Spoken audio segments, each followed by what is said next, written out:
4 மாதம் இல்லை 3 மாதமாக தாங்குமா என்ற ஒரு கேள்விக்குறியோடு தான் அந்த ஆட்சி நடந்து கொண்டிருக்கிறது. அந்த இயக்கத்தை பற்றி விமர்சனம் செய்யலாம் அவசியமே இல்லை, செய்யவும் கூடாது, விமர்சித்து பேசவும் கூடாது, தேவையில்லை. இப்போ கூட நீங்கள் பேசும்போது பார்த்துருக்கலாம், யாரையாவது விமர்சனம் பண்ணி பேசினாரா? இல்லை. கொஞ்சம் விமர்சனம் பண்ணி ஏன் திறந்தாழ்ந்து கூட பேசுகிற அந்த வாணியை பார்த்துருக்குறோம்.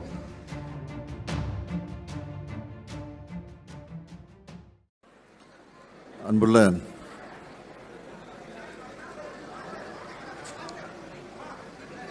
நம்முடைய அருமை சகோதரர் முன்னாள் சட்டமன்ற உறுப்பினர் பனையூர் பாபு அவர்களும் அவரோடு சேர்ந்து வருகை தந்திருக்கக்கூடிய நீங்களும்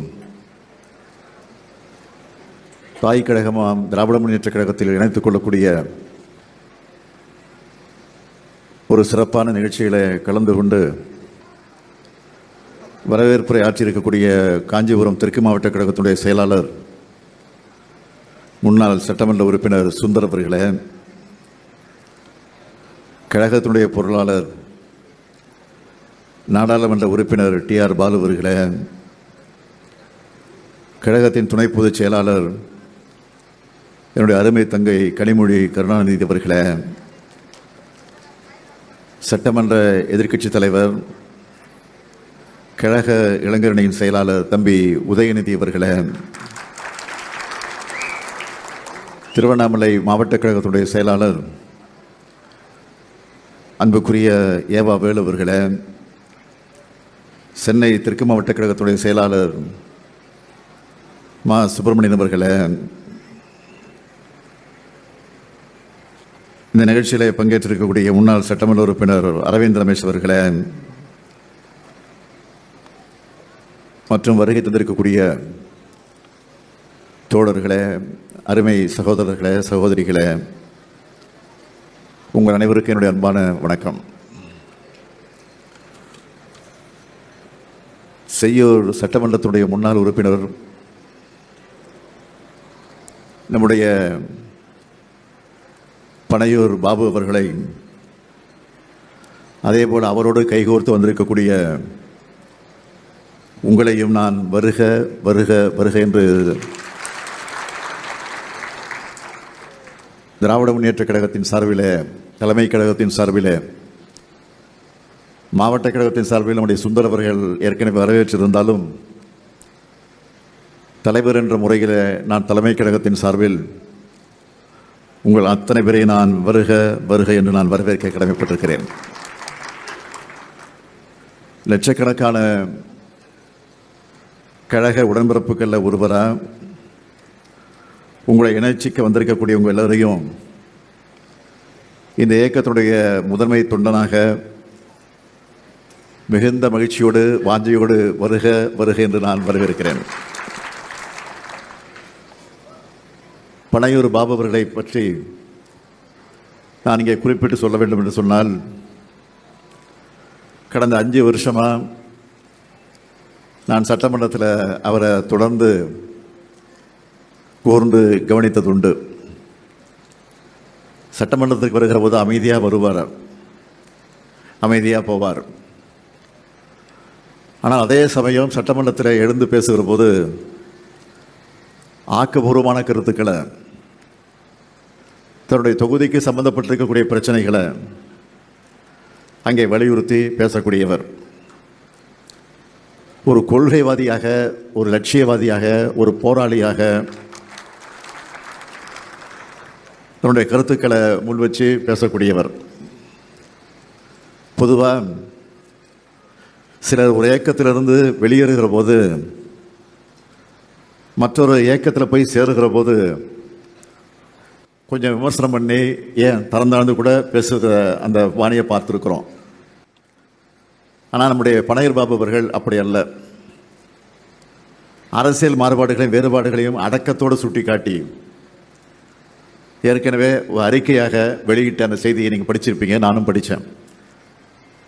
அப்படி வெளியிட்ட அந்த செய்தியில் யாரையும் புண்படக்கூடிய வகையில் எந்த வார்த்தையும் இல்லை. அமைதியாக, அழகாக, அடக்கமாக அவர் கையாளக்கூடிய அந்த விதம் இப்போ கூட நீங்கள் பேசும்போது பார்த்துருக்கலாம். யாரையாவது விமர்சனம் பண்ணி பேசினாரா? இல்லை. எதற்காக இந்த இயக்கத்தில் சேர்ந்திருக்கிறோம் அதைத்தான் அவர் இங்கே வலியுறுத்தி வற்புறுத்தி அழகாக எடுத்து சொல்லி அவர் பேசியிருக்கிறார். கொண்ட கொள்கைக்காக உறுதியோடு உழைக்கக்கூடிய ஒரு செயல் வீரர் தான் நம்முடைய பனையூர் பாபு அவர்கள். அதுக்கு அவருடைய அரசியல் பயணமே சாட்சியாக அமைஞ்சிருக்கு. 2007 விடுதலை சிறுத்தை கட்சியில் சேர்ந்து 2009 இளஞ்சிறுத்தை எழுச்சி பாசனுடைய மாநில துணைச் செயலாளர் பொறுப்பை ஏற்று அந்த அமைப்புக்கு ஒரு ஊடக வலிமையை உருவாக்க வேண்டும் என்பதற்காக தொலைக்காட்சி ஒன்றையும் அவர் உருவாக்கி இருக்கிறார். அந்த ஊடக பிரிவினுடைய செயலாளராக முதன்மைச் செயலாளராக இருந்து பணியாற்றி இருக்கிறார்.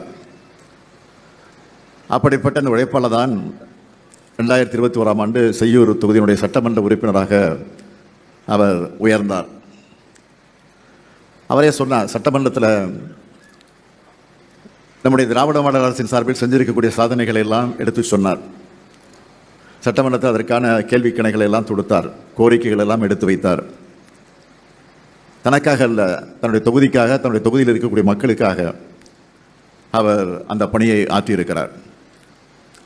அது மட்டுமல்ல, அவரே குறிப்பிட்டார், ஒட்டுமொத்தமாக ஆதிதிராவிட மக்களுடைய நலனுக்காக கோரிக்கைகள் எல்லாம் நாங்கள் வச்சோம்.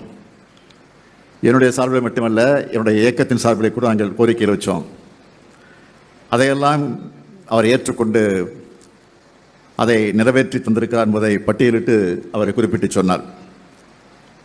பரமக்குடியில் சாதி எதிர்ப்பு சுயமரியாதை போராளி இமானுவேல் சேகரன் அவர்களுக்கு மணிமண்டபம் அமைச்சது திராவிட மாடல் அரசு தான். அதேபோல் ஆதிதிராவிடர் பிள்ளைகளுடைய பெயர்களில் சாதி பெயர்கள் இருக்கக்கூடாது, அந்த அடையாளங்களை நீக்க வேண்டும் என்று சொல்லி அதையும் சட்டமாக்கி தந்தோம். அதேபோல் தாத்தா ரெட்டமலை சீனிவாசனுக்கு மணிமண்டபம் அதுவும் அமைச்சு தந்தோம்.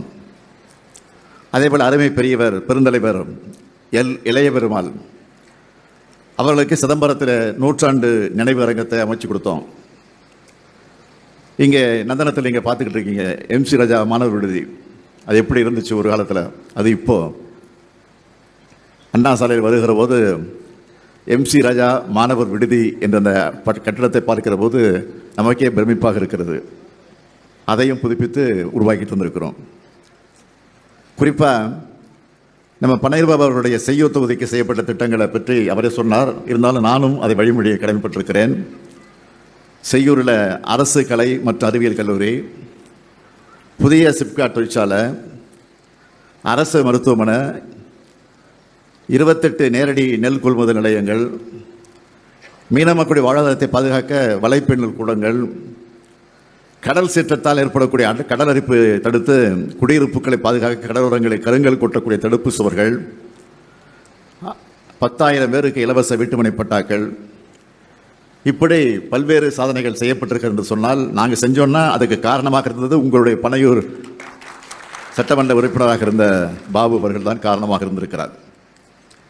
இப்படிப்பட்ட ஆற்றலுக்கு சொந்தக்காரர் மட்டுமல்ல, தந்தை பெரியாரும் அண்ணல் அம்பேத்கரும் நமக்கு வகுத்து தந்திருக்கக்கூடிய கொள்கைகளை என்றென்றும் தன்னுடைய வாழும் நிலையான ஆயுதங்கள்னு அறிக்கை வெளியிட்ட ஒரு கொள்கைவாதி தான் இங்கே வந்திருக்கக்கூடிய இந்த இயக்கத்தில் இன்றைக்கு தான் இணைத்துக் கொண்டிருக்கக்கூடிய நம்முடைய பனையூர் பாபு அவர்கள். அவர் இன்றைக்கு திராவிட முன்னேற்ற கழகத்தை வந்து சேர்ந்திருப்பது உங்களுக்கு எப்படியெல்லாம் நீங்கள் மகிழ்ச்சியோடு அடைஞ்சிட்டு இருக்கீங்களோ அவர் எப்படி மகிழ்ச்சியோடு வந்திருக்காரோ அதை விட பன்மடங்கு மகிழ்ச்சியை நாங்கள் அடைந்து கொண்டிருக்கும் போது இந்த நேரத்தில் நான் தெரிவித்துக் கொள்ள விரும்புகிறேன். புரட்சியாளர் அம்பேத்கர், தந்தை பெரியார், மாமேதை காரல் மார்க்ஸ் ஆகியோர் காட்டிய வழியில் ஒடுக்கப்பட்ட மக்களுடைய நலனுக்காக என்னுடைய பயணம் தொடர்ந்து கொண்டே இருக்குன்னு நம்முடைய பனையூர் பாபு அவர்கள் குறிப்பிட்டு காட்டியிருக்கிறார்கள் தன்னுடைய அறிக்கையில். அந்த பயணத்தை தொடர ஒரு சரியான இயக்கமாக இருப்பது தான் திராவிட முன்னேற்ற கழகத்தை உணர்ந்து இங்கே வந்து அவர் இணைந்திருக்கிறார். அவரையும் அவரோடு வந்திருக்கக்கூடிய உங்கள் எல்லாரையும் இந்த இயக்கத்தினுடைய தலைவனாக மட்டுமல்ல, இந்த இயக்கத்தினுடைய தலைமை தொண்டனாக அவரை வருக வருக வருக என்று வரவேற்கிறேன். திமுக பொறுத்த வரைக்கும் எதிர்கட்சியாக இருக்கும்போது தான் வேலை அதிகமாக இருக்கும். அப்படிப்பட்ட நேரத்தில் உழைப்பதற்கு தயாராக நாங்கள் இருக்கிறோம், நாங்கள் உங்களுக்கு துணை இருக்கிறோம் என்று நமக்கு இன்றைக்கு துணையாக வந்து சேர்ந்திருக்கக்கூடிய பாபு அவர்களையும் உங்களையும் நான் மீண்டும் வருக வருக என்று வரவேற்கிறேன். நீங்கள் ஏற்கனவே இருந்த இயக்கம், அந்த இயக்கத்தை பற்றி விமர்சனம் செய்யலாம் அவசியமே இல்லை, செய்யவும் கூடாது, விமர்சித்து பேசவும் கூடாது, தேவையில்லை. என்னன்னா அண்ணா அவர்கள் மாத்தாந்தோட்டத்து மல்லிகை மனம் இருக்கும் என்று தான் சொல்லியிருக்கிறார் தவிர யாரையும் குறைத்து மதிப்பிட்டு பேச வேண்டிய அவசியம் இல்லை. அதைத்தான் இங்கே நம்முடைய பாபு அவர்கள் எடுத்து காட்டியிருக்கிறார்கள். ஏதாவது ஒரு வார்த்தை விமர்சித்து பேசினாரா இல்லை, குறைச்சிட்டு பேசினாரா இல்லை, அதுதான் பாபு, அதுதான் பனையூர் பாபு. ஆகவே அப்படிப்பட்ட பாபு அவர்கள் இன்றைக்கு தன்னை இணைத்துக் கொண்டிருக்கிறார். நான் அவரை மீண்டும் மீண்டும் வருக வருக வருக என்று வரவேற்கிறேன். நிச்சயமாக இன்றைக்கு நாட்டிலே நடந்து கொண்டிருக்கக்கூடிய ஒரு ஆட்சி எப்படிப்பட்ட ஆட்சி என்பதை பற்றியெல்லாம் நான் அதையும் சொல்ல வேண்டிய அவசியம் இல்லை. ஏற்கனவே இந்த ஆட்சி பொறுப்பேற்ற நேரத்தில் நான் சொன்னேன், 6 மாதத்துக்கு நான் இதை பற்றி நான் பேச போகிறதில்ல. ஆனால் 6 மாதத்துக்கு முன்னாடியே பேச வேண்டிய ஒரு சூழ்நிலை வந்து விடுமோ என்ற அச்சம்தான் இன்றைக்கு இருந்து கொண்டிருக்கிறது, வந்து விட்டது. அதை பலர் பேசிக் கொண்டிருக்கிறார்கள். இந்த விமர்சனங்கள் தான் வந்து கொண்டிருக்கிறது. 6 மாதம் இல்லை, 5 மாதம் இல்லை, 4 மாதம் இல்லை, 3 மாதமாக தாங்குமா என்ற ஒரு கேள்விக்குறியோடு தான் இந்த ஆட்சி நடந்து கொண்டிருக்கிறது.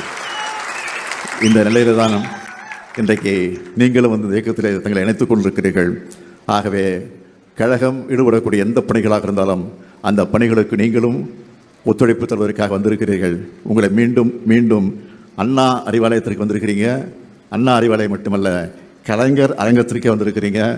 ஆக அப்படிப்பட்ட சூழ்நிலையிலே உங்களை எல்லாம் மீண்டும் மீண்டும் வருக வருக வருக வருக என்று வரவேற்று விடைபெறுகிறேன். நன்றி, வணக்கம்.